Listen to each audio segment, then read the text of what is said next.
بسم اللہ الرحمن الرحیم۔ السلام علیکم ناظرین، پروگرام مقابل میں میرے اور عامر متین صاحب کی طرف سے تمام دیکھنے والوں کو ہم خوش آمدید کہیں گے۔ ناظرین، سیاست جمود اور جو مذاکرات ہیں وہ تعطل کا شکار ہیں۔ عمران خان صاحب سے مشاورت کی بات کی جاتی ہے مگر ملاقات کروانے سے انکار بھی ہو رہا ہے۔ تحریک انصاف کپتان کی مرضی کے بغیر کسی بھی فیصلے کو لینے سے بھی انکار کر چکی ہے۔ مذاکرات یہ ہو کس سے رہے ہیں، چہمہ گوئیاں ہیں کہ اپنی بلندیوں پر ہیں، اس کے اوپر ہم بات کریں گے۔ مگر اس کے ساتھ ساتھ القادر کیس کا فیصلہ جو ہے وہ مسلسل تاخیر کا شکار ہے۔ بات اب 13 جنوری تک پہنچ چکی ہے اور عمران خان صاحب نے جیل سے یہ پیغام بھجوا دیا ہے، کوئی یہ نہ سمجھے کہ فیصلہ لٹکانے سے میں ڈر جاؤں گا۔ پاکستان کی سیاست کے اوپر ہم بات کریں گے۔ اس کے ساتھ ساتھ آپ کو یہ بھی ہم بتائیں گے کہ پاکستان کے لیے کام کرنے والے صرف یہاں کے لیے وفادار نہیں ہیں بلکہ ان کی وفاداری بہت سارے دوسرے ممالک کے ساتھ بھی ہے۔ ان میں کوئی وفاداری دکھانے والے ایک دو نہیں، پورے 22,000 بیوروکریٹس ہیں جن کے پاس دوہری شہریت ہے۔ یہ 22,000 بیوروکریٹس میں کون کون سے بڑے نام شامل ہیں، یہ ماجرا کیا ہے، یہ بھی مکمل تفصیل آپ کے ساتھ ہم شیئر کرنے جا رہے ہیں۔ عامر صاحب، مجھے ایسا لگ رہا تھا جب سے مذاکرات کی یہ بات چلی تھی کہ چلیے سیاست کی گاڑی ہے، کچھ چلے گی، کچھ آگے بڑھے گی، مگر پہیے تو رک گئے۔ ایسا لگتا ہے کہ جام ہو گیا یہ سارا سسٹم، دوبارہ سے کوئی نہیں چلنے والا۔ جی، یہ جب سے بات چیت کا عمل شروع ہوا ہے، میری تو اور آپ کی بھی یہ ایک مستقل ایک یہ سوچ رہی ہے کہ یہ ان میں کوئی جان نہیں ہے۔ بنیادی طور پہ یہ حکومت جو ہے یہ اتنی با اختیار نہیں ہے، ان کو آگے کیا گیا مگر ڈیفینیٹلی ان کے اوپر پریشر تھا، پیچھے سے اسٹیبلشمنٹ کی مرضی کے ساتھ وہ یہ مذاکرات کر رہے تھے۔ تو یہ ایک سٹیپ آگے دو سٹیپ پیچھے، یہی ایک طریقہ کار رہا ہے۔ تو ابھی جو تعطل آیا ہے، آفیشلی تو یہ کہا گیا ہے کہ نون لیگ عرفان صدیقی صاحب نے کہ جی ہمیں انہوں نے لکھ کے دینا تھا اپنی چارٹر اور ڈیمانڈ، وہ نہیں دیا۔ ان کی طرف سے یہ ہے کہ ایک بنیادی جو نقطہ تھا بات چیت کے عمل کے لیے وہ عمران خان صاحب کے ساتھ ملاقاتیں تھیں۔ ان کا جی ملاقات نہیں کروا سکے تو اس میں یہ سوال آ جاتا ہے کہ اگر اس حکومت کے پاس اتنا بھی اختیار نہیں ہے کہ یہ عمران خان کے ساتھ ملاقات کروانے کا، تو باقی یہ جو ان کے اور ڈیمانڈز ہیں بنیادی کہ رہائیاں کروائیں گے یا یہ باقی چیزیں معاملات کے جو ہے یہ کیسے کر سکیں گے۔ اس وجہ سے پھر پی ٹی آئی کے اس بیانیے میں جان ہے کہ یہ کوئی اتنے یا سنجیدہ نہیں ہے۔ میرا خیال ہے کہ دونوں طرف سے یہ ایک پاور گیم ہو رہی ہے۔ یہ ایک ایشو یہ ہے کہ حکومت یا ریاست جو ہے وہ یہ چاہ رہے ہیں کہ ان کو دبا کے ان سے کچھ لے لیا جائے کہ ان ریٹرن میں عمران خان آئندہ اگر یہ یہاں سے چھٹ جاتے ہیں تو پھر یہ کیا خاموش رہیں گے یا 1-2 سال نہیں بولیں گے یا 5 سال نہیں بولیں گے، ڈیل کیا ہے، کوئڈ پرو کیا ہے، ان ریٹرن میں یہ کیا دیں گے۔ اور جبکہ پی ٹی آئی کا یہ خیال ہے کہ یہ اپنی مجبوری سے ہمارے ساتھ بات کر رہے ہیں اور ہم یہ ان کا یہ ایک دفعہ دیکھ لیتے ہیں ٹرائی کر کے کہ اگر کچھ ملتا ہے تو، ورنہ ان کو پتا ہے کہ وہ اعلان 31 جنوری کا دے چکے ہوئے ہیں، اس کے بعد وہ سڑکوں پہ آئیں گے۔ اور حکومت کے لیے جو ہے اس کی پولیٹیکل کاسٹ اور اکنامک کاسٹ اس لیے کہ مارچ میں دوبارہ آئی ایم ایف کے پاس جانا ہے اور کوئی فگرز اتنے اچھے نہیں آ رہے، نہ انٹرنل جو ہے تقریباً 386 ارب ڈالر کی انٹرنل شارٹ فال ہے، ٹیکسز پورے نہیں ہو رہے اور ایکسٹرنل فائنینسنگ کے بھی ایشو آ رہے ہیں، 1.5 سے 2 بلین ڈالر کا فرق آ رہا ہے۔ اور بھی آئی ایم ایف کو کافی کنسرنز ہیں جس کا اگر سڑکوں میں بھی لوگ ہوئے تو وہ ایک معاملہ ہوگا، ساتھ میں بیرونی پریشر بھی۔ جنوری 20 کو ٹرمپ صاحب نے آ جانا اور وہاں سے بھی کچھ حکومت کے لیے اچھے اشارے نہیں آ رہے۔ اور اس کے دوران میں ہوا یہ کہ آج جو اسلام آباد ہائی کورٹ کا توشہ خانہ 2 کا جو ڈیٹیل ججمنٹ آ گئی، اس کے اندر انہوں نے پہلے ہی توشہ خانہ 1 میں ان کی ضمانت ہو چکی ہوئی ہے، 2 میں بھی ضمانت ہو چکی ہوئی ہے۔ یہ ڈیٹیل ججمنٹ جو اسلام آباد ہائی کورٹ سے آئی ہے، اس کے بعد جو اس کی گراؤنڈز تھیں اس میں سے بالکل جو ہے نا انہوں نے ہوائی نکال دیا، ان ٹائروں میں کوئی ہوائی نہیں رہ گئی ہے۔ انہوں نے کہا جناب یہ 2023 میں قانون بنا کے کہ جی وہ جمع کرانا ضروری تھا، جو بھی تحفہ ملا تھا وہ ایک جرم بنا دیا تھا، جبکہ پہلے یہ قانون تھا کہ آپ نے رسیدیں صرف دکھانی ہیں، تو یہ بات کا اطلاق نہیں ہوتا۔ اور باقی بھی جو ڈیٹیل ججمنٹ کے اندر جو گراؤنڈز انہوں نے لی بتائی ہیں اس کے بعد اس کیس میں نہیں. اب ایک ہی کیس رہ جاتا ہے جس کی وجہ سے عمران خان جیل میں ہے, بڑا کیس وہ رہ جاتا ہے 190 ملین پاؤنڈ کا القادر ٹرسٹ کا کیس, جس کا اخبار میں آج خبر چھپی ہوئی تھی کہ یہ آج فیصلہ نہیں آئے گا. پہلے بھی یہ ڈیلے ہوا, پھر 6 تاریخ بات بتائی گئی, اور آج اخبار میں جب خبر آ جائے کہ اطلاع ہمارے تک آ گئی ہے کہ یہ نہیں فیصلہ آ رہا, تو اس کا مطلب کہیں نہ کہیں اصولی طور پہ آپ دیکھیں ایک عدالتوں کی عزت ہوتی ہے, احترام ہوتا ہے کہ اگر ڈیلے ہو جائے تو آپ یہ زوم نہیں کر سکتے. وجہ ہو سکتی ہے جج صاحب بیمار ہو گئے ہیں, فیصلہ نہیں لکھا اور معاملات ہیں, مگر چونکہ عدالتوں کا پاکستان میں احترام نہیں رہ گیا, کریڈیبلٹی نہیں رہ گئی, یہ چھوٹی عدالتیں بیچاری ماتحت عدالتیں تو بڑی مظلوم سی ہیں, تو پھر عدالتوں کے اس طرح کی ڈیلے کے اوپر ہمارے اور آپ جیسے لوگ جو ہیں وہ پھر یہ کرتے ہیں, شک پڑتا ہے کہ یہ کوئی بات یہ ہے کہ کیونکہ یہ بات چیت کا عمل رکا ہوا ہے, اس سے کنیکٹڈ ہے, تو یہ پریشر ڈال رکھا ہوا ہے کہ یہ قسم کی تلوار لٹک رہی ہے کہ فیصلہ. حالانکہ پی ٹی آئی کے لوگوں کا یہ کہنا ہے کہ جناب یہ اگر ہمارے خلاف بھی فیصلہ آ جاتا ہے تو ہمارے لیے اچھا ہے کہ ہم اس فیصلے کے اندر جا نہیں ہیں, ہائی کورٹ میں جا کے ہمیں جس طرح توشہ خانہ کے کیسز دونوں 1 اور 2 کے اندر انصاف مل گیا, ہمیں وہاں سے انصاف مل جائے گا. ایدر وے یہ فیصلہ آنا چاہیے, اور پھر اس کے بعد عمران خان کو رکھنا. باقی جو چھوٹے موٹے جعلی کیسز ہیں ان میں کوئی اتنی جان نہیں ہے, تو بڑا کیس نہیں رہ جاتا کیا ہے, تو یہ ایک وار آف نروز چل رہی ہے. عامر صاحب القادر کا بھی تو کہیں پر بھی طے نہیں ابھی ہوا نا کہ اس کا عمران خان صاحب کو فائدہ پہنچا ہے یا اس کے پیسہ انہوں نے اپنے ذات کے لیے استعمال کیا ہے. اب اس کچھ دیر کے بعد ہمارے مہمان ہمارے ساتھ ہوں گے, لیکن میں آپ سے کیا جاننا چاہ رہی, بنیادی نقطہ تو عامر صاحب یہی ہے نا کہ تحریری مطالبات لکھ کر دے دیں, پی ٹی آئی والے کہہ رہے ہیں ان سے ملاقات کرنے دے دیں. اب یہ کوئی فارم تو بھرنا نہیں, کوئی ایڈمیشن تو لینا نہیں کہ لکھ کے دے دیں, پوری قوم کو پتہ ہے ان کے مطالبات کیا ہیں. سیدھی سی بات ہے, گورنمنٹ جو ہے وہ ان کے پاس ان کو کسی بٹھایا گیا ہے کہ کریں ان سے بات چیت جو ہے, اور وہ ظاہر ہے ان کو اس سے فائدہ ہی ہے کہ ٹائم بھی مل جاتا ہے, پھر کریڈیبلٹی بھی مل جاتی ہے, کیونکہ پہلے تو یہ کہا جاتا تھا نا کہ اس حکومت کی کریڈیبلٹی ہی نہیں ہے, یہ فارم 45 کی حکومت ہے اور یہ ہمارے اوپر ٹھونسی گئی ہے اور یہ جعلی حکومت ہے, تو بات چیت کے عمل سے ان کی کریڈیبلٹی تو بن جاتی ہے. اب یہ کہہ دینا کہ جناب یہ کوئی پیچھے بشرا بی بی کا یہ کہا گیا, کہلوائی گئی خبر, یہاں پہ ایک ٹولہ سا آ گیا جن کے ذریعے وہ کام میں ان کو بتایا جاتا ہے, وہ پھر اس طرح سے بڑے مامے وہ ہیں طوطوں کی طرح بولنا شروع کر دیتے ہیں کہ جی اصل اندر سی بات یہ ہے کہ جی وہ بشرا بی بی کی بات چیت پیچھے سے چل رہی ہے. تو وہ انہوں نے یہ آج ان کی طرف سے بیان آیا کہ نہیں ہے, مگر آف کورس یہ سب کو پتا ہے کہ کہیں نہ کہیں کچھ نہ کہیں بات چیت ہے, یہ انڈرسٹینڈنگ ہے کہ اس کے پیچھے اسٹیبلشمنٹ. ویسے ریما خالد صاحبہ نے تردید کی ہے, انہوں نے کہا نہیں جی کوئی مذاکرات نہیں کہیں ہو رہے. ویسے میں بتا رہی ہوں انہوں نے خان صاحب سے ملاقات کے بعد مگر اس میں وہ ان کی طرف سے یہ ضرور یہ آیا ہے کہ بشرا بی بی نہیں, مگر آبویس بات ہے کہ اس کے پیچھے اسٹیبلشمنٹ جو ہے وہ ہے, تو یہ بات چیت ہو رہی ہے, اور فرنٹ کے اوپر جو ہے وہ ڈائریکٹلی گورنمنٹ ہے, مگر وہ ایک اس کو اچھا کہہ لیں برا کہہ لیں جو بھی ہے. تو میں بالکل میں یہ چاہ رہی تھی کہ بالکل ایسے ہی ہے. ابھی ثاقب بشیر صاحب ہمارے ساتھ اسٹوڈیوز میں موجود ہیں, ان کی طرف چلتے ذرا قانونی ثاقب یہ میں نے جو اپنی اس کے میں سے اخذ کیا ہے کہ آج یہ بتایا گیا تھا کہ جناب 190 ملین پاؤنڈ کا فیصلہ آ جانا, اور پھر ڈیلے ہو گیا, غالباً 12 کو بتایا جا رہا ہے. تو اس کے پیچھے جو کیا یہ سیاسی اس کی وجہ سے تعطل آیا ہے یا واقعی کوئی قانونی پیچیدگی ہے؟ بہت شکریہ عامر صاحب. ایک تو اگر روٹین میں 18 دسمبر کو جو جج صاحب ہیں رات 9 بجے تک یہ سماعت ہوئی تھی اور عدالت نے کہا تھا کہ آج ہی آپ نے دلائل مکمل کرنے ہیں. ویسے 3:30 بجے تک کیونکہ کورٹ کی ٹائمنگ ہوتی ہے, لیکن 3:30 سے 9 بجے رات تک یہ سماعت جاری رہی, اور جیسے ہی سماعت ختم ہوئی انہوں نے کہا 23 دسمبر کو فیصلہ سنایا جائے گا. اگر 18 دسمبر کو وہ یہ کہہ دیتے کہ ہم 18 جنوری کو فیصلہ سنائیں گے تو میرے خیال میں کوئی ڈسکشن, کوئی بحث مباحثہ کچھ بھی نہ ہوتا. 18 سے 23 اور 23 سے 6 کیا گیا, اس میں بھی کوئی ایشو نہیں ہے. ایشو تب آتا ہے یا آیا جب 23 سے 2 دن پہلے سوشل میڈیا پر, مین اسٹریم میڈیا پر بحث مباحثے شروع ہو گئے, اور ہم نے عدالت اور عدالتی عملے سے پتہ کرنا شروع کیا کہ کیا واقعی ایسا ہے. تو ان کی جانب سے آخری لمحات تک کچھ کنفرمیشن نہیں دی گئی.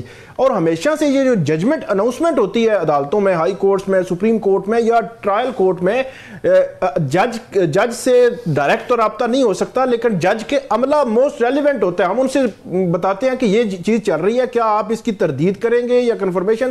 تو وہ کہہ رہے تھے جی ہمیں پتہ نہیں ہے. 23 سے پہلے بھی یہی ہوا اور 6 جنوری سے پہلے بھی یہی ہوا. اس وجہ سے یہ اخبار میں آج خبر چھپی ہوئی تھی کہ آج فیصلہ نہیں آئے گا, کبھی اخباروں میں نہیں آتی. دوسرا یہ جو دو چیزیں, ایک تو آپ نے بتانا ہے کہ یہ اس سے ریلیٹڈ توشہ خانہ 2 کیس کا بھی ڈیٹیل ججمنٹ آئی ہے. اس کے بعد کیا ان کے خلاف کیسز کے اندر جان رہ گئی ہے, 190 کبھی اگر آ جاتا ہے ایدر وے, اور اس کیس کے اوپر بھی جو توشہ خانے کا معاملہ بالکل ختم ہو چکا ہے یا اس کے اندر ابھی بھی کچھ جان ہے؟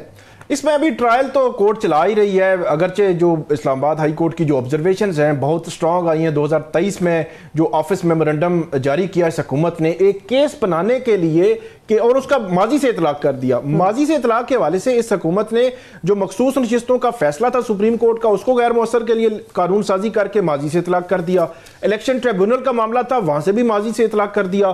پھر جسٹس منصور اور جسٹس منیب کی ایک کمیٹی کی میٹنگ کی تھی, اس میں بھی لیجسلیشن کر کے ماضی سے اطلاق کر دیا. تو یہ ماضی سے اطلاق والا حکومت نے جو اس کیس میں بھی کیا ہے, ایک تو پوائنٹ یہ آیا, اور ایک اور بڑا دلچسپ پوائنٹ جو عدالت نے کہا ہے کہ ایف آئی اے کے پروسیکیوٹر نے ہمیں کہا کہ جو توشہ خانہ 1 پرانا کیس تھا, اس کیس میں کیونکہ عمران خان صاحب کو سزا ہو چکی ہے تو اس لیے اس کی بنیاد پر جو ہے وہ ان کو ضمانت نہ دی جائے. تو عدالت نے کہا کہ آپ کو آئیڈیا ہے کہ اس میں نیب یہ کہہ چکا ہے کہ اس میں فیئر ٹرائل ہی نہیں ہوا, اس کو ریمانڈ بیک کریں. اس کو بیک تو خود نیب نہیں کر رہا, تو آپ جو ہے وہ اس پہ رلائے جو ہے وہ کر رہے ہیں. تو فردر انکوائری کا کیس بتایا گیا ہے. تو اس کیس میں کافی حد تک میں سمجھتا ہوں کہ اگر اپنی ایکویٹل کی کوئی درخواست جو ہے وہ ڈالیں گے تو ان کو ریلیف مل سکتا ہے آگے چل کر. 190 ملین پاؤنڈ کیس 13 جنوری فیصلہ. اب اس میں دیکھنا ہے کہ فیصلہ آتا کیا ہے. اگر سزا بھی ہوتی ہے تو 1 یا 1.25 یا 1.5 ماہ میں ان میں ضمانت ہونے کے امکانات ہائی کورٹ سے ہیں. کیس میں کچھ ایسی چیزیں ہیں جو ضمانت کی گراؤنڈ بن سکتی ہیں. جب ان کی ڈیٹیل ججمنٹ آتی ہے, یہ جب ہائی کورٹ کے لیول پہ کیسز جاتے ہیں تو اتنی ایک وہ انگریزی کا جو محاورہ استعمال کیا جاتا ہے کہ فگ لیف, کیا پتوں سے اپنا جو ننگا پن چھپاتے ہیں وہ بھی نہیں, پتے بھی نہیں رہتے ہیں, بالکل سامنے آپ کا ننگا پن آ جاتا ہے کہ عدالتوں کی کوئی تکریم نہیں رہ گئی, خاص طور پہ ماتحت عدالتوں میں. اور یہ ابھی کچھ عرصہ پہلے عمران خان کو ہی فار ایگزامپل انہوں نے ایک جسٹس زیبا کے متعلق کچھ الفاظ کہہ دیے تھے, نازیب مانے گئے تھے اور ان سے معافی منگوائی گئی اور وہ کیا گیا. مگر جب عدالتوں کی طرف سے اس طرح کے فریولس فیصلے آئیں اور ہائی کورٹ کے لیول پہ وہ بتایا جائے تو پھر کیا رہ جاتا ہے سپریم کورٹ کی یا باقیوں کی عزت. اوور آل جو میں اس کا کہہ رہا ہوں, خاص طور پہ میں اس کے حوالے سے بھی کہہ رہا ہوں کہ یہ جو گیمز چل رہی ہیں عدالتوں میں, آپ کی میں یہ ٹویٹ دیکھ رہا تھا کہ آپ نے یہ جو ججز کی جو اب جوڈیشل کمیشن بنایا اس میں محسن کیانی صاحب کو جو اسلام آباد کے اندر جو بنایا گیا ہے کمیشن, اس کے اندر سے طریقے سے غائب کر دیا. یہ بھی ذرا ہمیں سمجھائے یہ کیا گیمز ہو رہی ہیں؟ جی, جو عدالت کا جو وقار ہے وہ داؤ پر اس طرح لگا ہوا ہے کہ جو عام آدمی ہے وہ دیکھتا ہے کہ عدالتیں کیسے کام کر رہی ہیں. تو جس طرح یہ ایک 190 ملین پاؤنڈ کا کیس کا فیصلہ, یا اس سے قبل جو سائفر کیس, سب سے مضبوط کیس حکومت کہتی تھی کہ سائفر کا کیس ہے, اس کیس میں بھی عمران خان صاحب کو ایکویٹل ہوگی, عدت کے کیس میں بھی ایکویٹل ہوگی, باقی جو کیسز ہیں ان کی ضمانتیں ہو چکی ہیں. جو بات آپ نے یہ کی کہ جو جوڈیشل کمیشن آف پاکستان ہے یہ بڑا مضبوط, اب 26ویں ترمیم کے بعد جو اگر مضبوط کوئی ادارہ یا کوئی سیٹ اپ کوئی کمیشن ہے تو وہ یہ ہے. تو اس میں ججز تعینات ہونے ہیں ہائی کورٹس میں, 4 ہائی کورٹس, 5ویں اسلام آباد ہائی کورٹ, 5 ہائی کورٹس ہیں. 4 ہائی کورٹس کے لیے اور چیز رکھی گئی ہے, اور اسلام آباد ہائی کورٹ میں جسٹس محسن اختر کیانی کو ٹارگٹ کرنے کے لیے ان کو کمیشن میں سے ہی نکال دیا. وہی میں طور پہ آپ کا یہ ہم بھی شک پڑ جاتے ہیں ٹارگٹ کرنے کے لیے, اس لیے کہ ہائی کورٹ اسلام آباد ہائی کورٹ وہ جو کہتے ہیں نا کہ وہ ایک سوئی کی طرح اٹک رہا تھا جب سے یہ 6 ججز نے خط لکھا ہوا ہے, اور ساری کیونکہ بڑے فیصلے اتفاقاً اسلام آباد ہائی کورٹ میں ہی ہوتے ہیں, تو اس کو وہ کرنے کے لیے, اور محسن کیانی صاحب خاص طور پہ ٹارگیٹڈ تھے, تو اس لیے مزید بھی شک ہو جاتا ہے. تو ان کو کیسے بیچ میں سے باقی ہائی کورٹ سے ڈیفرنٹ کرائیٹیرین کیا ہے؟ اب صورتحال یہ ہے کہ ہر ہائی کورٹ کا چیف جسٹس اور سینئر پیونی جج جو ہے اس کا ممبر ہے کمیشن کا, لیکن اسلام آباد ہائی کورٹ کا صرف چیف جسٹس ممبر ہے, سینئر پریمنری جج جو ہے وہ ممبر نہیں رکھا گیا. اور وجہ یہ بتائی گئی ہے کہ جو 26ویں ترمیم ہوئی ہے اس میں یہ کلاز ہی موجود نہیں ہے, تو اس وجہ سے کیونکہ آئین میں نہیں ہے تو ان کا نام ہی نہیں ہے. تو یہ اب کس نے ان کا نام نکلوایا ٹارگٹ کر کے, باریک واردات ڈال کے, یا جو بھی کیا کہ 26ویں آئینی ترمیم جب ہو رہی تھی کہ ان کا آئیڈیا تھا کہ آگے چل کر یہ چیزیں ہوں گی. اب جتنے بھی سرکولر نکلے ہیں تمام ہائی کورٹس کے, ان میں سب کے سینئر پیونی جج جو ہے وہ ممبر ہیں کمیشن کے, لیکن اسلام آباد کا جو سرکولر نکلا ہے اس میں ممبر نہیں ہے. باقی ہائی کورٹس کے 17 ممبران ہوں گے ہر ہائی کورٹ میں ججز کی تعیناتی کے لیے, اور اسلام آباد کے لیے, اسلام آباد ہائی کورٹ کے لیے 16 ممبران ہوں گے. یہ ایک امتیازی سلوک جو ہے وہ حیران کن ہے. اور بظاہر جو جسٹس کیانی ہے وہ 6 ججز نے جو خط لکھا تھا اس خط لکھنے والوں میں بھی شامل ہیں, اور اسلام آباد ہائی کورٹ میں سینئر 3 جج بھی ہیں. پہلے بھی ہمیں یہی شکایت رہتی ہے کہ جس طرح سپریم کورٹ میں آئینی عدالت بنی گئی تو جن سینئر جج حضرات کو, منصور علی شاہ, منیب اختر, ان کو کیوں فارغ کیا گیا اس کا ہمیں وجوہات نہیں ملی. سندھ ہائی کورٹ میں جس طریقے سے پھر آئینی عدالت بنی وہاں تو 8 جو ہے سینئر 3 ججز سپریم کو چیف جسٹس سمیت سارے فارغ کر دیے گئے, تو وہاں بھی کوئی وجوہات نہیں تھی. پہلے ہی ہے کہ ہر ہائی کورٹ کے اندر ایک اپنا ہی ایک ڈیفرنٹ قسم کا پیرلل سسٹم آ گیا ہے, تو ایک مزید انوملی ایڈ ہوگی کہ جوڈیشل کمیشن بھی ہر ہائی کورٹ کا ایک ڈیفرنٹ ہو گیا. باقی جگہ آپ یہ کہہ رہے ہیں کہ 17 ممبر ہے, یہاں پہ ایک جج صاحب کو نکالنے کے لیے 16 کرائیٹیریا نہیں تبدیل کر دیا گیا ہے. جی میں صحیح خز کر رہا ہوں آپ کے نتیجہ؟ جی بالکل یہی کرائیٹیریا جو ہے بنایا گیا, ایک جج کو نکال دیا گیا. اور صورتحال یہ ہوتی ہے جوڈیشل کمیشن آف پاکستان میں رولز بنا دیے گئے ہیں, کرائیٹیریا, کمپیٹنسی, ہر چیز دیکھی گئی ہے, لیکن آخر میں جو حکومتی اتحاد ہے یا ان کے, کیونکہ ایگزیکٹو کی میجورٹی ہے, اکثریت ہے, تو آخر میں وہ کہتے ہیں چلیں جی آپ جو ہے وہ اس پہ ووٹنگ کروا لیں, تو ووٹ ان کے زیادہ ہوتے ہیں. اب جہاں پہ وہ اتنے ووٹ کاؤنٹ جو ہے اتنا میٹر کرتا ہے, وہاں سے ایک ووٹ کو نکالنا جو ہے وہ یہ بڑا معنی خیز ہے کہ کیوں جو ہے وہ نکالا گیا. اور کیا جو لسٹیں آئی ہیں 38 جج جو ہے وہ تمام ہائی کورٹس میں تعینات ہونے ہیں, تو 38 ججز میں اگر وہ لسٹیں دیکھیں تو ان میں پولیٹیکل اپوائنٹیز یا ان کے ساتھ ایفیلیشن یا وہ بھی ہمیں نظر آتے ہیں کہیں نہ کہیں, کچھ مخصوص پولیٹیکل پارٹیز کے ساتھ ان کی ایفیلیشن رہی ہے. تو وہ بھی ایک معاملہ ہوگا کہ کیا ہائی کورٹس میں جو ججز تعینات ہونے ہیں ان کا معیار پیورلی کمپیٹنسی ہوگی یا ان کی جو لابنگ ہوگی, کیونکہ وہاں تو ووٹنگ ہو رہی ہے, ہر معاملے پہ ووٹنگ ہو رہی ہے, اور ووٹنگ میں حکومت جو ہے وہ اکثریت میں ہے. چلیے یہ تو قانون کی بات ہم کر رہے ہیں نا, ابھی ذرا سیاست کے اوپر بھی چلے جاتے ہیں. بڑی ہنگامہ خیز تفصیلات جو آپ کے ساتھ شیئر کرنے جا رہے ہیں, اسٹے ود اس.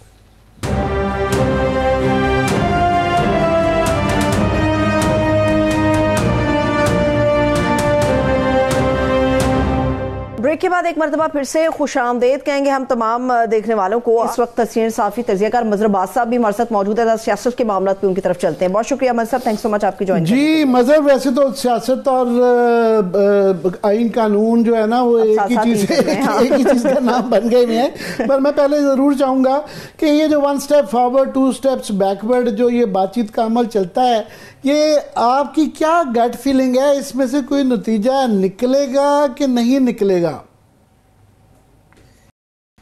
شکریہ عامر.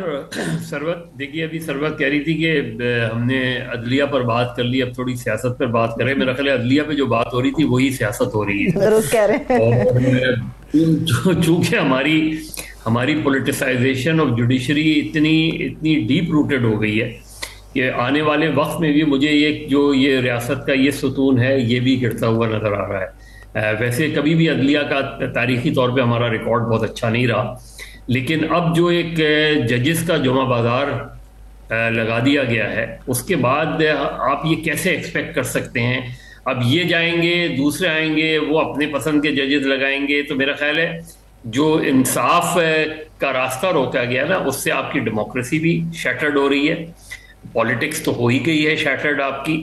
اب اس کے ابھی جو آپ نے دوسرا بات کی کہ مذاکرات, دیکھیے مجھے نہیں سمجھ میں آ رہا کہ یہ کنڈیشنز جو ہیں یہ کیوں اتنی زیادہ اس پہ سٹریس دیا جا رہا ہے کہ جی آپ تحریری طور پہ دیں. اچھا وہ بھی تحریری طور پہ نہ دینے کی کوئی وجہ نہیں سمجھ میں آ رہی کہ کیوں نہیں دے رہے. آپ کے جو بیسک ڈیمانڈز ہیں 4-5 وہ لکھ کر دے دیں کہ ان پر گفتگو ہوگی اور ہم کوشش کریں گے کہ اس پہ کوئی ایگریمنٹ ہو جائے.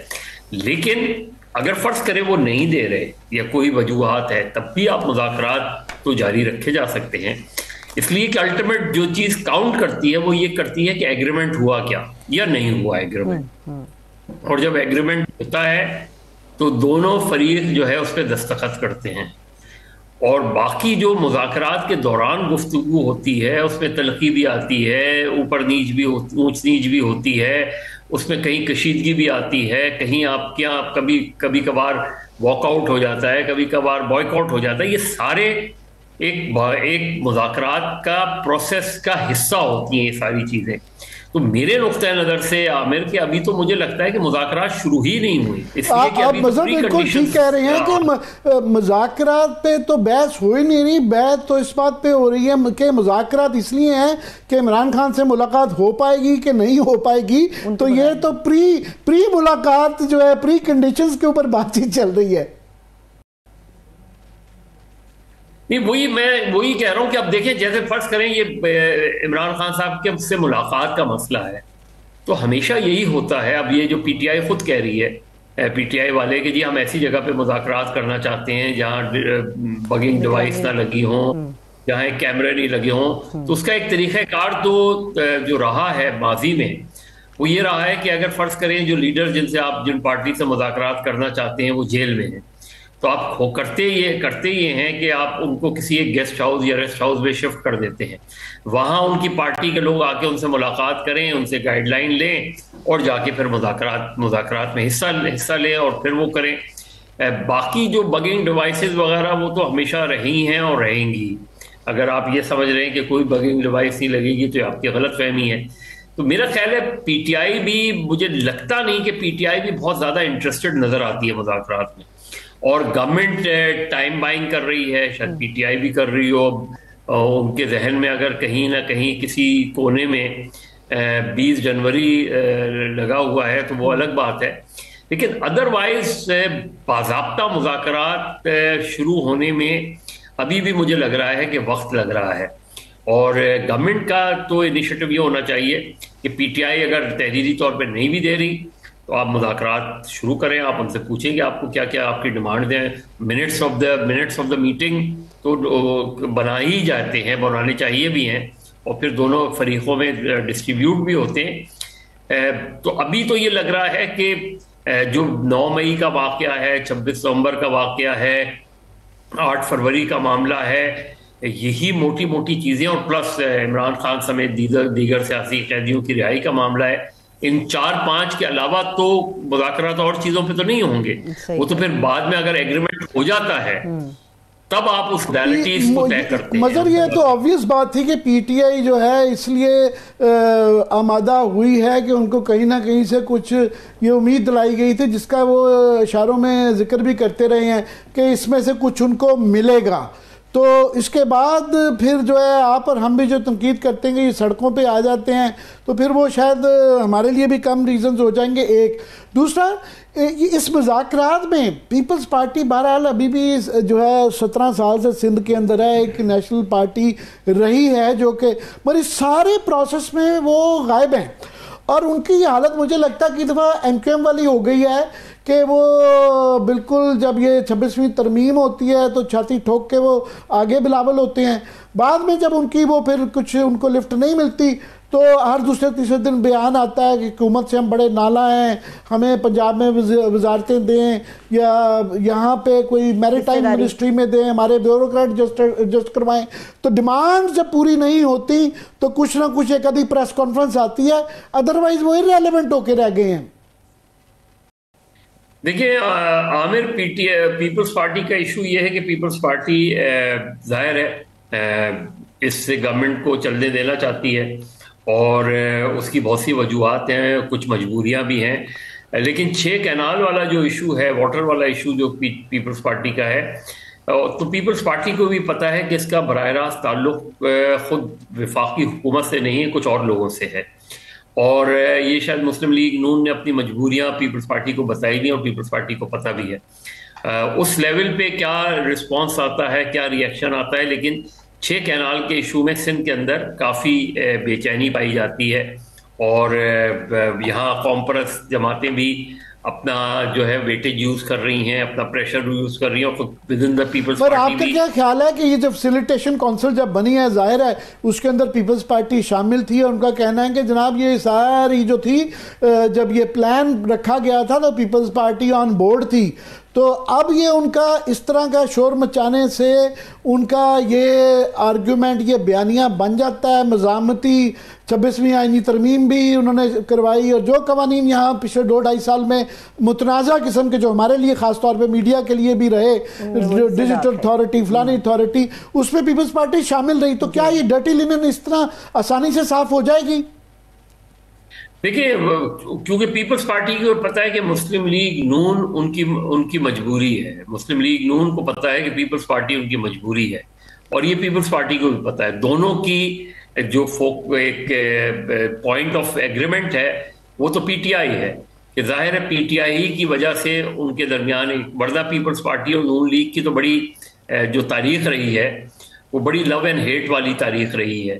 اور ایک طریقے سے ایون جب اپوزیشن میں تھے پی ڈی ایم میں, تب بھی اگر آپ کو یاد ہوگا دسمبر 2020 میں طارق پرویز صاحب کے گھر پہ باقاعدہ جو نواز شریف اور زرداری کے درمیان بڑی تلخ کلامی ہوئی تھی, جس کے بعد Peoples Party P D M سے نکل آئی تھی.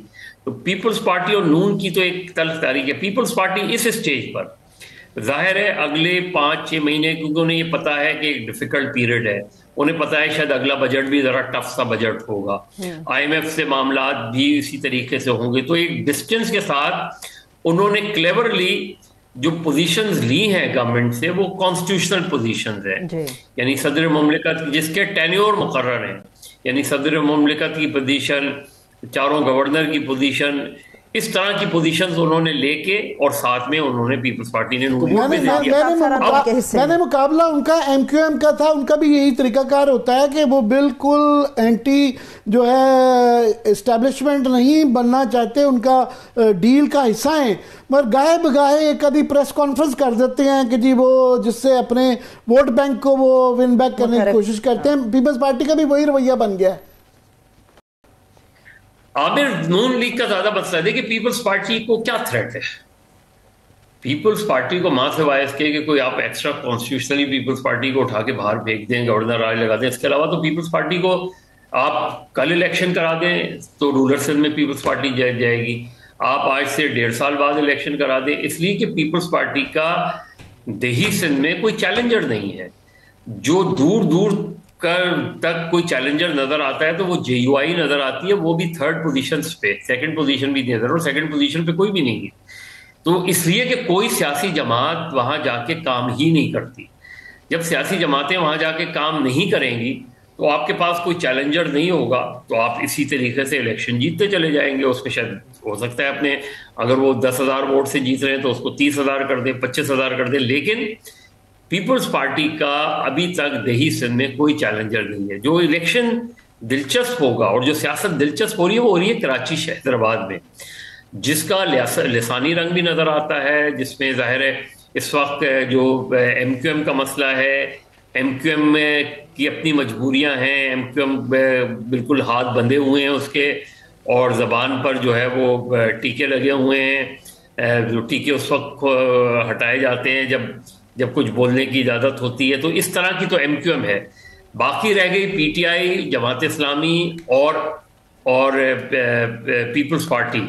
تو یہ جو 3 جماعتیں ہیں, پیپلز پارٹی, جماعت اسلامی اور پی ٹی آئی, ان کے درمیان مقابلہ ہے کراچی. مجھے تو ویسے مقابلہ جو میں آپ سے بھی ملاقات ہوئی, میں کراچی آپ کو پتہ ہے 2 ہفتہ پہلے ویکینڈ پہ تھا, تو مجھے تو وہاں فیلنگ ہوئی کہ اگر وہاں فیئر الیکشن ہو گئے تو M Q M wipe out ہو جائے گی, اور پی ٹی آئی کا مقابلہ نظر ہی نہیں آتا مجھے. وہ تو مجھے مائلز آگے لگ رہے ہیں اربن سندھ کے اندر. میں غلط اخذ کر رہا ہوں؟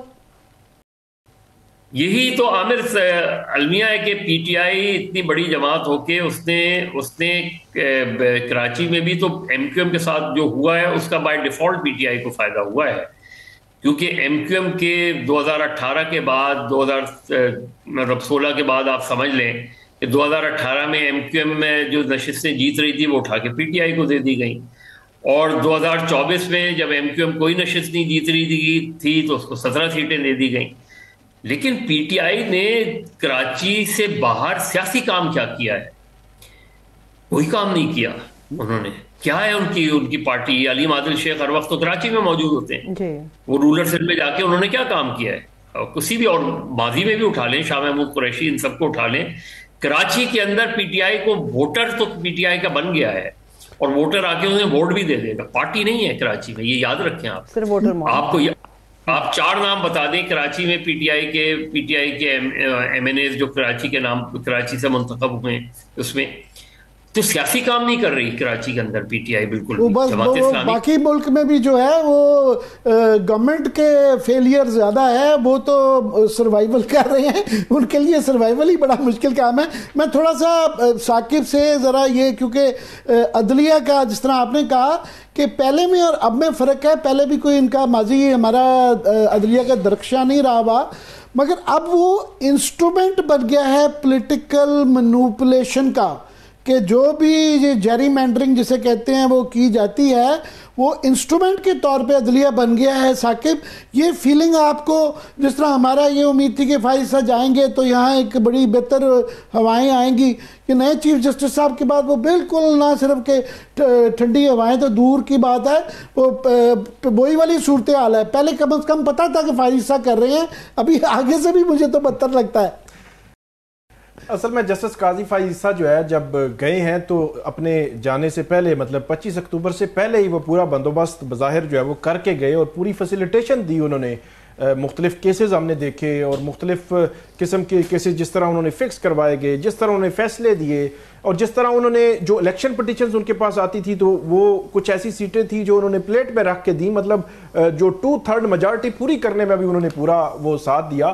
تو وہ اپنے ریٹائرمنٹ سے پہلے پورا ماحول بنا کے گئے کہ میرے جانے کے بعد بھی صورتحال جوں کی توں ہی رہے.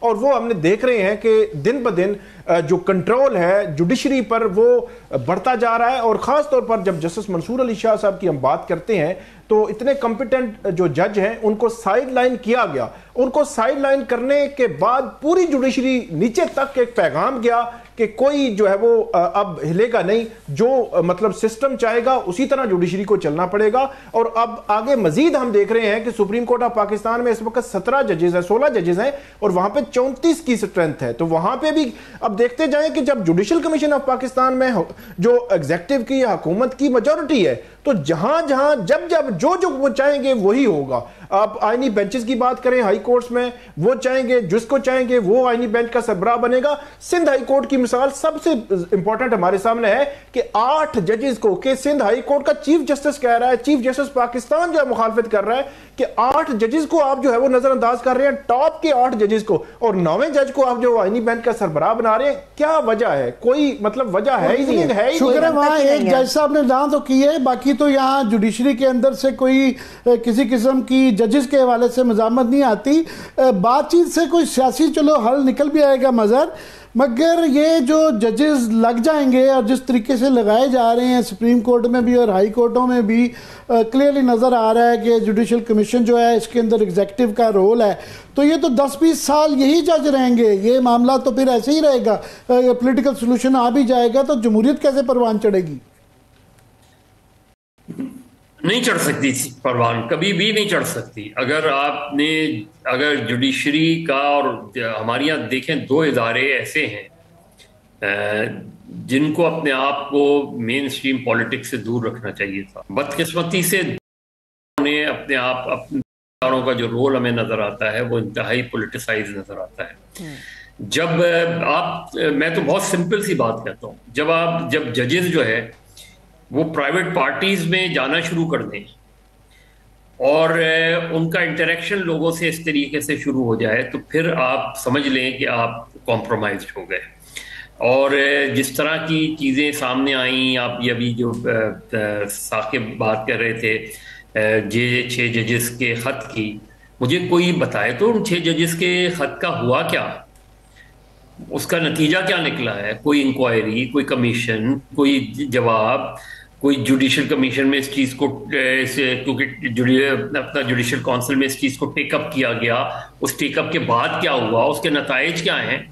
یعنی اگر میں اپنے کولیگز کے بارے میں ہی جو ایک سنجیدہ موضوع پہ خط لکھا گیا اس کے بارے میں ہی چیزوں کو سامنے نہیں لایا جا رہا. تو میں یہ کیسے ایکسپیکٹ کروں کہ ایک عام آدمی، تو بہت دور کی بات ہے کہ عام آدمی کو انصاف کیا ملتا ہے. وہ تو اب انصاف کے لیے اتنا مشکل ہو گیا ہے کہ وہ عدالتوں کے چکر کیسے لگائے گا. آپ ہائی کورٹ اٹھا لیں، آپ دوسرے کورٹ اٹھا لیں، اور ہمارے یہاں انڈیپینڈنس آف جوڈیشری کا دائرہ جو ہے وہ سپریم کورٹ اور ہائی کورٹ سے باہر گیا ہی نہیں. محدود. یعنی جس وجہ سے اب یہ ججز، جس وجہ سے ان کی تعداد بڑھائی جا رہی ہے، مجھے بتائیں کہ سیشنز کورٹ میں کتنے ججز بڑھائے گئے ہیں. مجھے بتائیں کہ اینٹی ٹیررزم کورٹ میں کتنے ججز بڑھائے گئے ہیں. مجھ کو بتائیں کہ اور میں ہمیشہ سے اس بات کا رہا ہوں، ہمیشہ سے ایڈوکیٹ رہا ہوں کہ جو ڈیلے آف کیسز ہے آپ اٹھا لیں، اس میں بڑی حد تک تعلق ایڈجنمنٹ سے ہے. جتنی ایڈجنمنٹس دی جاتی ہیں، جتنے اسٹے دیے جاتے ہیں، ان کے میرٹس آپ اٹھا کے دیکھ لیں. آپ دیکھ لیں کہ ایک کیس میں، میں تو مثال دیتا ہوں ڈینیل پرل کیس کی، تصور کریں کہ 1 مہینے میں 2 مہینے میں فیصلہ آ گیا تھا اینٹی ٹیررزم کو. 20 سال اس کی اپیل لٹکی رہی ہائی کورٹ میں، 20 سال اس میں. اور کس وجہ سے؟ آپ اس کی فائل اٹھا کے دیکھ لیں. ایک طرف کا ایڈجنمنٹ، دوسری طرف کا ایڈجنمنٹ، ایک طرف کا ایڈجنمنٹ، دوسری طرف کا ایڈجنمنٹ. سلسلہ تھا.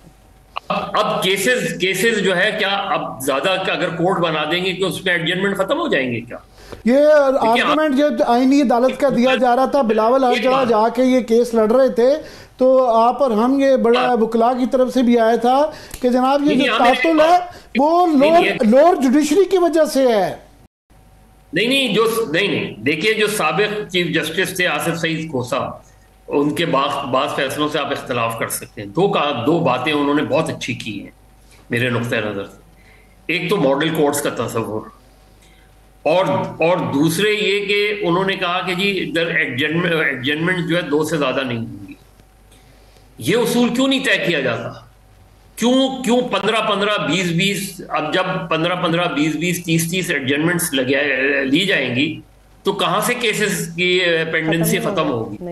کیسز وہیں کے وہیں رہیں گے. آج بھی اٹھا کے دیکھ لیں، یہ 15 20 سال کے کیسز پڑے ہوئے ہیں. لگائے گئے کوئی نئی بینچ جو بن رہی ہے، کیا اس پہ لگائے جائیں گے؟ بتا دیں کتنے کیسز کا وہ ہوگا.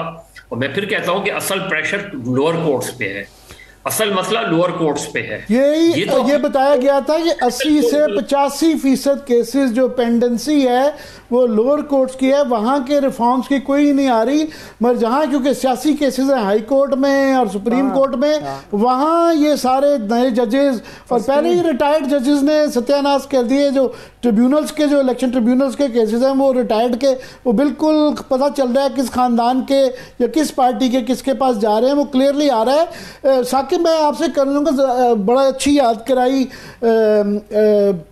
مظہر نے بات کہ آصف کھوسا صاحب کے زمانے میں یہ کمیشن بنا تھا، ایڈوائزری بورڈ بنا تھا. انہوں نے تمام ریکمنڈیشنز وہ پڑھی ہوئی ہیں کہ کیسے درستگی کرنی ہے اصلاحات کی عدلیہ کے اندر. اس کے اوپر تو کوئی غور نہیں کیا جا رہا کہ جہاں پہ سیاسی مفادات ہے وہاں بڑی سپیڈ نظر آتی ہے. جو بھی جب آصف سعید کھوسا تھے تو انہوں نے جو ماڈل کورٹس، جو مظہر صاحب نے بات کی، جو ماڈل کورٹس تھیں انہوں نے بہت بڑے پیمانے پر پینڈنسی ختم کی. وہ بڑا زبردست آئیڈیا تھا اور اس میں ایڈجرمنٹ نہیں تھی. جو کیس ماڈل کورٹ میں جاتا تھا، جج صاحب اگلے پورے مہینے کا ایک سکیڈول بناتے تھے کہ اتنے دنوں میں جو پراسیکیوشن نے، دوسری سائڈ پہ ڈیفینس ہے، انہوں نے آرگومنٹس کرنے، اس کا فیصلہ ہو جاتا تھا.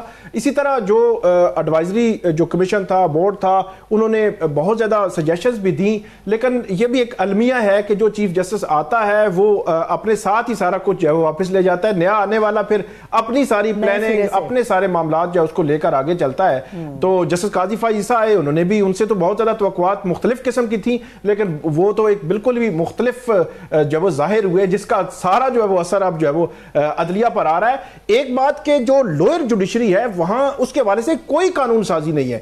آج بھی لوئر جوڈیشری سب سے بڑا ایشو ہے اور سب سے زیادہ کیسز وہاں پہ ہیں. وہاں پہ جو لٹیگنٹس ہیں ان کے کیسز اسی طرح جو کہ تو چل رہے ہیں. اس کے حوالے سے کوئی نہ تو ججز کی تعداد میں اضافہ کیا جا رہا ہے، نہ اس کی پینڈنسی ختم کرنے کا کوئی میکانزم، کوئی طریقہ کار، کوئی نئی چیز، کوئی لیجسلیشن کی جا رہی ہے. وہ جو کی تو ہی ہے. اور جو حکومت کا جو پرپس تھا بظاہر ایسے لگتا ہے وہ اپر جو سپیریئر کورٹس ہے وہیں تھا، اور وہ اسپیسیفک کیسز تھے کہ وہ ان کو انہوں نے جب سائیڈ لائن کرنا تھا یا اپنی مرضی کے یا اپنے آپ کو پروٹیکشن دینے کے لیے کہ فیوچر میں جوڈیشری سائڈ سے ان کو کسی قسم کا کوئی جو ہے وہ خطرہ نہ ہو. جی مزید 2 منٹس رہ گئے. میں چاہوں گا کہ جس طرح پیپلز پارٹی نے اپنے آپ کو دہی سندھ تک محدود کر لیا ہے, مولانا بھی تھوڑے سے ارریلیونٹ سے ہو گئے, مگر آج ان کا بڑا سخت بیان آیا ہے کہ جناب یہ اس طرح ہی چلتا رہا تو یہ حکمرانوں کو ڈرایا ہے کہ یہ حسینہ واجد والا ہی ان کے ساتھ ہو سکتا ہے. نہیں خیر, حسینہ واجد والا یہ باتیں تو کی جاتی ہیں, مولانا کی اپنی پولیٹکس کا اسٹائل ہے, انداز ہے اپنا, لیکن یہ کہ پیپلز پارٹی کیونکہ ایم کیو ایم کا جو ویکیوم ہے اور ابھی بھی ایم کیو ایم کے اندر جو ہے معاملات بہت خراب ہیں, تو وہ ویکیوم جو ہے وہ ظاہر ہے پچھلے الیکشن میں تو پی ٹی آئی نے خاصی حد تک وہ کیا, وہ الگ بات ہے کہ ایم کیو ایم کے کھاتے میں 17 سیٹیں چلی گئیں, لیکن ان 17 سیٹوں کے باوجود بھی اس وقت پی ٹی آئی اس طریقے سے فنکشن. لیکن پیپلز پارٹی کا جو چیلنج ہے, پیپلز پارٹی نے پچھلے الیکشن میں اور اس سے پہلے پچھلے الیکشن میں بھی جو ان کا ٹریڈیشنل 2 یا 3 سیٹوں قومی اسمبلی کی ہوتی تھی اس سے امپروو کیا ہے. اب اس میں ان کے مخالفین یہ کہتے ہیں کہ انہوں نے ڈی لیمیٹیشنز جو ہے مینیپولیٹ کیا, جو کچھ بھی ہے, لیکن پیپلز پارٹی جو ہے وہ یہ بات یقینی ہے کہ پیپلز پارٹی سندھ سے باہر ہمیں اس طرح نظر نہیں آتی جس طرح ماضی میں ہوا کرتی تھی. پنجاب میں بالکل فارغ ہو گئی پیپلز پارٹی, اور بدقسمتی سے یہ جتنے نہ زرداری صاحب نے پنجاب میں توجہ دی ہے, نہ بلاول صاحب نے پنجاب میں توجہ دی ہے, کیونکہ جتنی توجہ دینی چاہیے تھی پنجاب میں, کیونکہ جہاں آپ ہارتے ہیں وہیں توجہ دیتے ہیں. اور خیبر پختونخوا میں بھی ایک زمانے میں پیپلز پارٹی کا اثر و رسوخ ہوتا تھا, وہاں بھی ختم ہو گئی پیپلز پارٹی. جو اس وقت سب سے زیادہ معاملہ وہ ہے وہ یہ کہ عمران خان یا پی ٹی آئی, خاص طور پہ عمران خان, وہ ایک ایسی کڑوی گولی ہیں جو نہ اگلی جا رہی ہے نہ نگلی جا رہی ہے. صحیح. اور اب سارا جو سیاست کا محور ہے وہ انہی کے گرد گھوم رہا ہے. عمران خان کا جو بھی سیاسی مستقبل ہوگا اسی کے گرد ساری پولیٹکس جو ہے ابھی ریوالو ہوئی ہے. نون لیگ کتنا اگلے 2.5 سالوں میں چیز امپروو کرتی ہے, 2.5-3 سالوں میں, وہ ہمیں دیکھنا ہے. لیکن بہرحال 2025 پاکستان کی سیاست کے لیے خاصا اہم سال. یہ بالکل ایسا نظر بھی آ رہا ہے. بہت شکریہ, تھینک سو مچ. مظہر عباس صاحب ہمارے ساتھ موجود تھے. ثاقب بشیر آپ کا بھی بہت شکریہ. ابھی ایک چھوٹی سی بریک کی طرف چلتے, جب بریک سے ہم واپس آئیں گے تو آپ کے سامنے ہم ڈیٹیل رکھنے جا رہے ہیں کہ نیشنل اسمبلی کے اندر ڈیٹیلز پیش کی گئی ہیں کہ جی دوہری شہریت رکھنے والے پاکستان کے اندر کتنی بڑی تعداد میں بیوروکریٹس ہیں, ان کا عہدہ کیا ہے, کس ادارے سے یہ تعلق رکھتے ہیں. بڑی ہنگامہ خیز تفصیلات ہے جو آپ کے ساتھ شیئر کرنے جا رہے ہیں. Stay with us.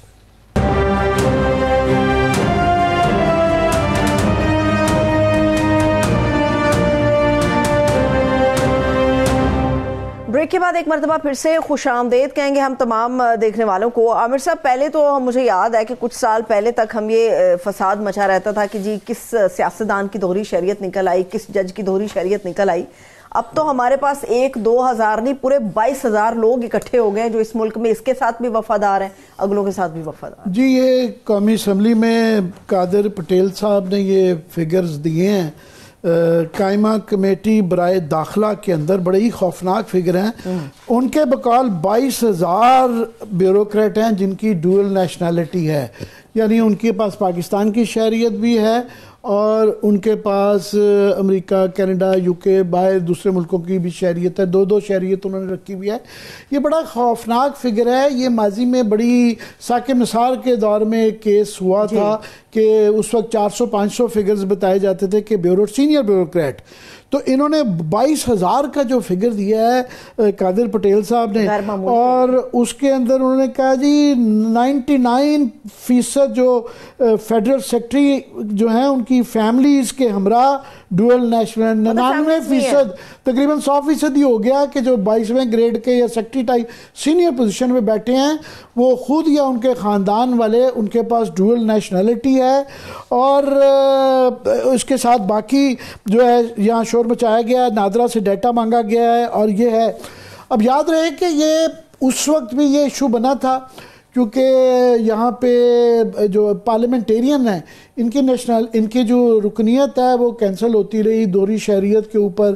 پھر ججز کے اوپر جو ہے ایشو بنایا گیا. یہ بابر ستار صاحب کو, جج صاحب کو بھی ریسنٹلی ٹارگٹ کیا گیا تھا, حالانکہ ان کی وہ ایک ججز کے لیے ڈیفرنٹ ہے, مگر ان پر بیوروکریٹ جو ہیں اور کہ ان کے اوپر جو ہے انڈیا میں فار ایگزامپل جو ہے یہ وہاں ڈیول نیشنلٹی ایک تو ہوتی نہیں ہے، بیوروکریٹس کے لیے تو امپاسبل ہے، بالکل ہی ممانعت ہے کہ وہ کسی اور ملک کی شہریت نہیں رکھ سکتے، کیونکہ اس کے اندر ایک کانفلکٹ یہ آتا ہے کہ آپ فار ایگزامپل اگر آپ ملکہ برطانیہ سے اوتھ لیتے ہیں، برطانوی اگر شہری لیتے ہیں، تو آپ کہتے ہیں کہ میرے لیے ملکہ برطانیہ کے جو مفادات ہیں ان کے ساتھ میری لائلٹی اور مفادات ان کے وہ مقدم ہوں گے. تو ایک ریاست کے مقدم ہو سکتے ہیں، دو کے نہیں ہو سکتے.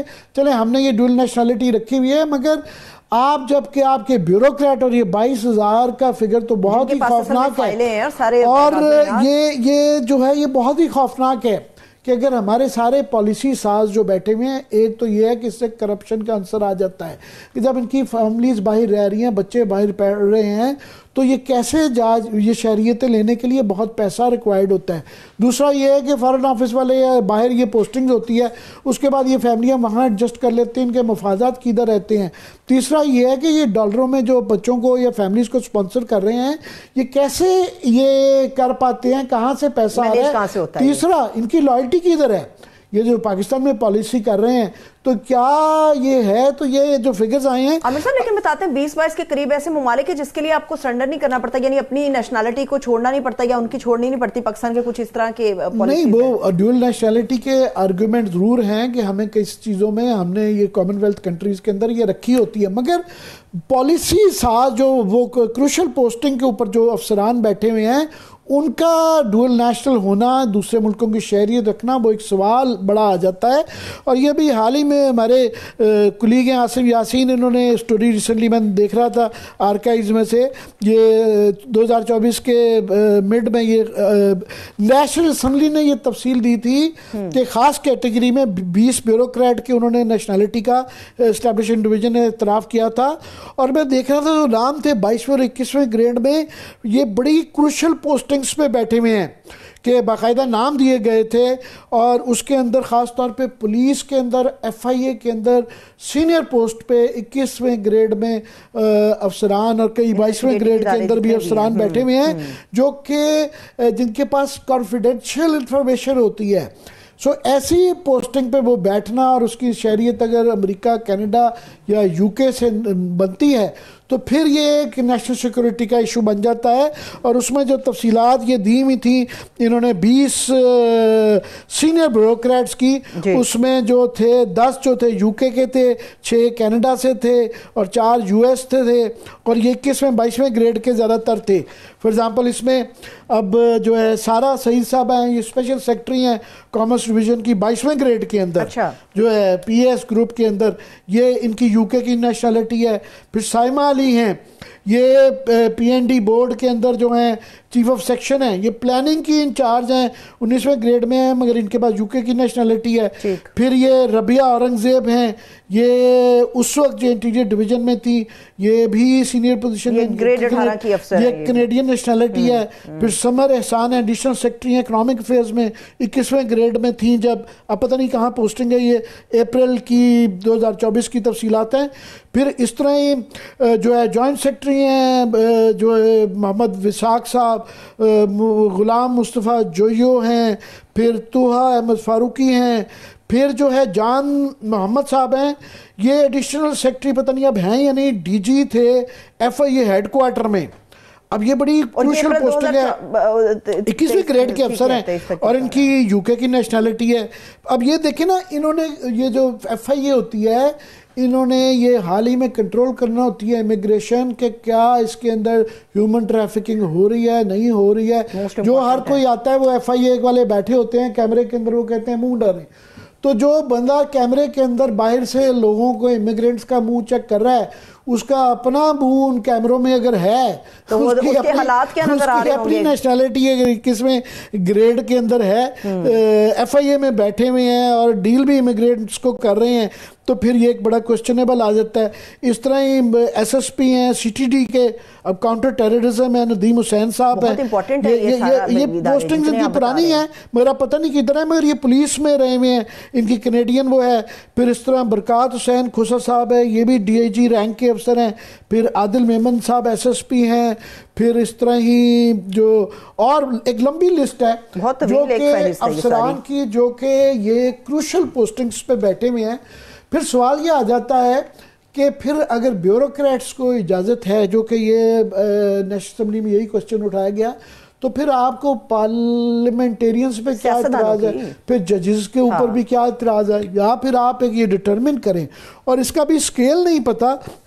جو قادر پٹیل صاحب جو فگرز دے رہے ہیں کہ جی 22,000 وہ ہے, بہت ہی غیر معمولی نمبر ہے یہ. ظاہر ہے کہ ایک امپورٹنٹ پوزیشنز پہ بیٹھے ہوئے ہیں, منسٹر بھی پچھلی گورنمنٹس میں رہے ہوئے ہیں, تو وہ یہ دے رہے ہیں. اور پھر یہ کہنا کہ سیکریٹری جو فیڈرل سیکریٹریز ہیں خاص طور پہ, ان کے لیے تقریباً 99% جو ہیں وہ خود یا ان کی فیملیز جو ہیں ان کی ڈوئل نیشنلٹی ہے. یہ میرا خیال ہے اس کے اوپر جو ہے نا مزید تفصیلات لے کے آئیں گے کہ یہ فگرز کتنی حد تک اوتھینٹک ہے اور کیوں ہے. یہ ڈیٹا جو ہے نادرا سے بالکل آنا چاہیے, آپ اس پہ نظر رکھیں گے. اور خاص طور پہ آپ کے لیے ہمارے لیے چھوٹی سی مسئلے پہ آپ نیشنل سیکورٹی ایشو ہو جاتا ہے. یہ جو آپ کا VPN کنٹرول کیا جا رہا ہے, سوشل میڈیا کنٹرول کیا جا رہا ہے, جی نیشنل قومی سلامتی کا آتا ہے. یہ جو پالیسی ساز بیٹھے ہوئے ہیں, اگر ان کا یہ فکر ہے تو پھر ان کے اوپر کوئی یہ مادر پدر آزاد ہے, ان کے اوپر کوئی انویسٹیگیشن ہونی چاہیے. ہم بھی اس کے اوپر نظر رکھیں گے. بہت شکریہ عامر صاحب. دیکھنے والوں کا شکریہ. اجازت دیجیے, اپنا بہت سا خیال رکھیے. خدا حافظ.